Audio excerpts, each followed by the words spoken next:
There's a ghost in your wallet, an invisible phantom that takes a small piece of your money almost every single day.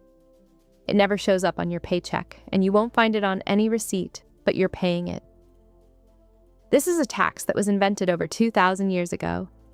It's a system so powerful it helped build ancient empires, so hated it sparked bloody revolutions, and so effective, you're still paying it right now. And the secret to this ancient financial machine isn't gold or jewels. It's one of the most common, most essential substances on Earth: salt. This is the story of how a desperate emperor's radical decision to control salt forged a model for government power that has outlasted dynasties and empires. It's a system that defines the very words we use for money and continues to shape how our modern world is funded. We're about to uncover the world's oldest and most successful monopoly and reveal the ultimate invisible tax. Our story properly begins in the 2nd century BCE with one of China's most formidable rulers, Emperor Wu of the Han Dynasty. Taking the throne in 141 BCE, he inherited a vast and increasingly prosperous empire, but Wu was a man of boundless ambition. His reign was defined by expansion, pushing the borders of his empire into what is now North Korea, Vietnam, and deep into Central Asia. His primary obsession, however, was defeating the nomadic Xiongnu Confederation to the north, a goal that required constant, massive, and ruinously expensive military campaigns. Ambition of this scale doesn't come cheap. Soon, the imperial treasury, which his thrifty predecessors had left full, was running on empty. The emperor's court was plunged into a desperate search for a way to fund his wars without resorting to the kind of direct taxation that could trigger a popular and dangerous uprising. The idea of simply demanding more money from the people was a political non-starter. For centuries, Chinese political philosophy had cautioned against such overt measures. An influential political advisor named Guanzi, who lived hundreds of years before Emperor Wu during the tumultuous spring and autumn period, had articulated a far more subtle and powerful idea. In the writings attributed to him, known as the Guanzi, he argued that the state should manage the economy as a tool of political stability. Instead of provoking the populace with direct taxes, a wise ruler could control the supply and price of essential commodities, effectively taxing people on things they couldn't live without. Emperor Wu's advisors, many of whom belonged to the legalist school of thought, revived this powerful concept with a ruthless new efficiency. Legalism, in stark contrast to the moral appeals of Confucianism, was a philosophy of pure state power, believing that humans were inherently selfish and could only be managed through strict laws and administrative techniques. These advisors saw an opportunity not just to raise money, but to consolidate the state's power. Their plan was to seize total control over the production and sale of two essential commodities: iron, which was necessary for agriculture and weapons, and most importantly, salt. This was not merely a new tax, it was a psychological and economic masterstroke. Salt is a biological necessity for human life. Every single person in the empire needed it to survive, and there is no substitute. By controlling it, the state controlled a universal need. The government didn't need to send hated tax collectors from door to door. Instead, it enacted a sweeping nationalization, taking over the privately owned salt fields and iron mines across the empire. It then established a bureaucracy to manage production and sold the salt at a massively inflated price to a select group of licensed merchants. Those merchants, in turn, passed the cost on to the public. The populace might complain about the high price of salt at the market, but few connected this everyday expense directly to an imperial tax policy. It was the perfect invisible tax, hidden in plain sight within the price of a daily good. This single decisive action in 119 BCE was far more than a clever accounting trick to fund a war. It represented the birth of one of the most powerful and enduring tools in the playbook of statecraft, the state-run monopoly as a primary source of government revenue. By nationalizing salt and iron, Emperor Wu and his court didn't just invent a new income stream.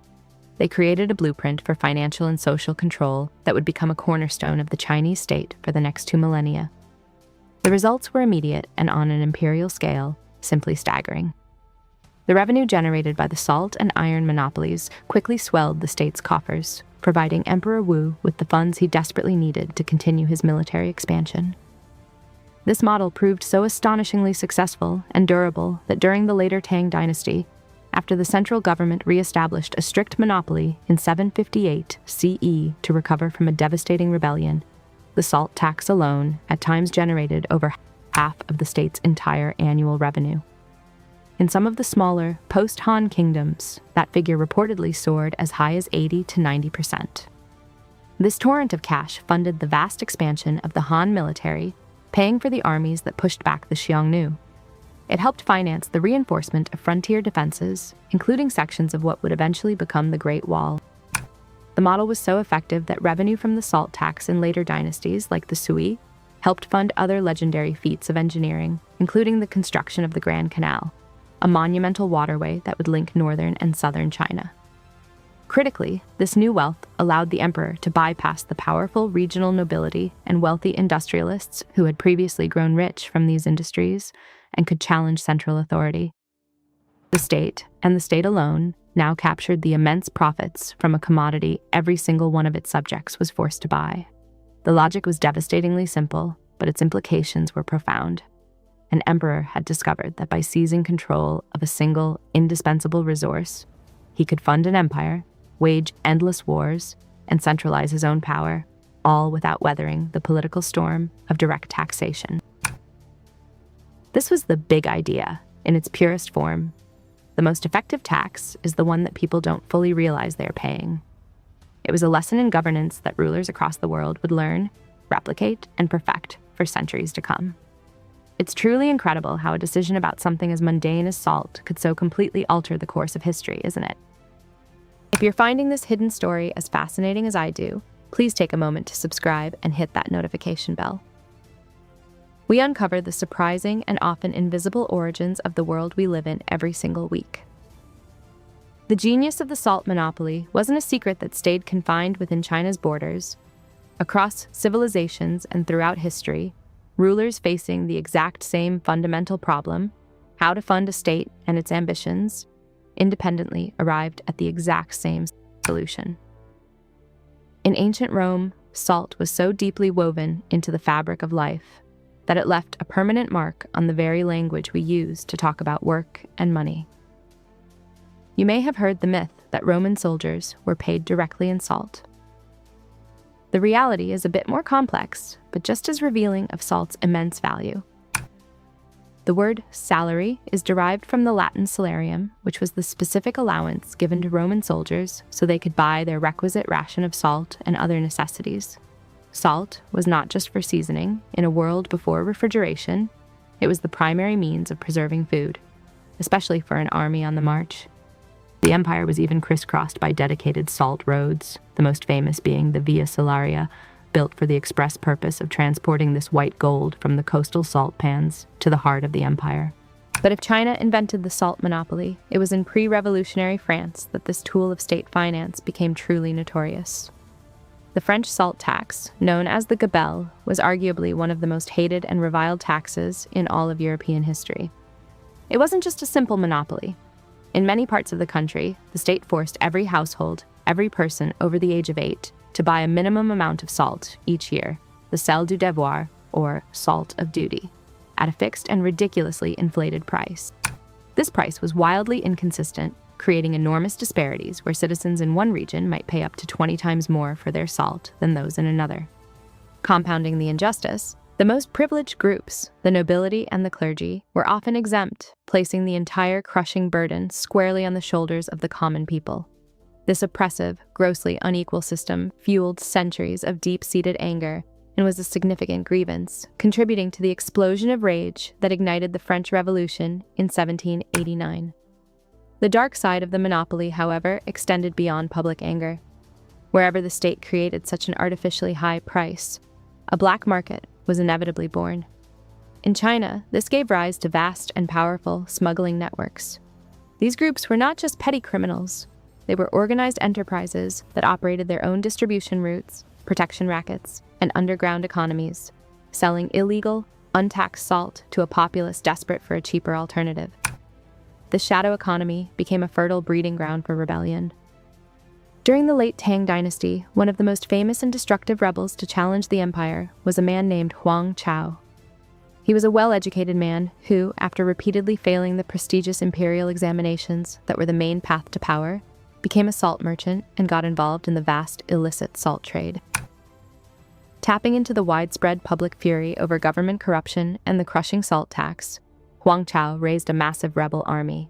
His forces, numbering in the hundreds of thousands, eventually marched across China, sacked the imperial capital of Chang'an, and shattered the power of the Tang dynasty. The very tool designed to secure the state's finances had helped forge the force that would ultimately tear it apart. The Chinese government, in a move of immense historical significance, officially announced reforms that would end its 2,000-year-old monopoly on salt, which took full effect on January 1st, 2017. The reform aimed to liberalize the market and was partly driven by the fact that the monopoly's revenue had become a tiny fraction of the government's income. It stands as arguably the longest-running state monopoly in human history. But while the direct state monopoly on salt itself may be gone, the fundamental principle behind it is more alive and widespread than ever.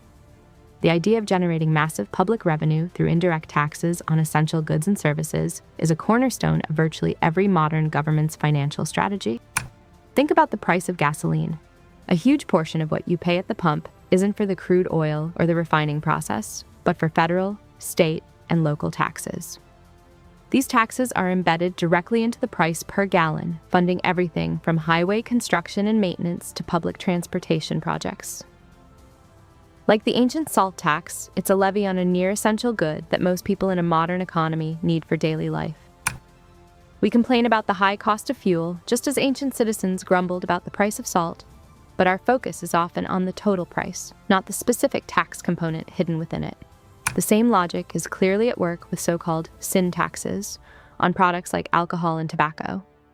Governments levy these high indirect taxes with the dual purpose of generating substantial revenue while simultaneously using the high price to discourage consumption for public health reasons. State-run lotteries are another perfect modern example of the salt monopoly's legacy, functioning as a kind of voluntary tax. The state creates a monopoly on a specific form of gambling, and the profits, which are enormous, flow directly into public coffers, often earmarked for specific programs like education. In many countries, governments still maintain direct monopolies or exercise tight control over public utilities like electricity, water, and essential infrastructure like railways and telecommunications. By regulating these essential services that people cannot easily live without, they can control prices and guarantee a steady and predictable stream of revenue, whether through direct profits or specialized taxes. It is all a modern, sophisticated echo of Emperor Wu's ancient playbook. Find something people need, control its supply or tax its sale, and embed the cost so deeply into the fabric of daily life that it becomes an accepted, almost invisible, part of the landscape. So, what are your thoughts on this? Are these modern, invisible taxes a clever and efficient way to fund the public services we all depend on? Or are they a sneaky continuation of a 2,000-year-old method of state control that lacks transparency? Let me know your perspective in the comments below. I'm genuinely curious to read what you think. From the bloody battlefields of Han China to the gas stations and corner stores of the 21st century, the ghost of the salt monopoly lives on.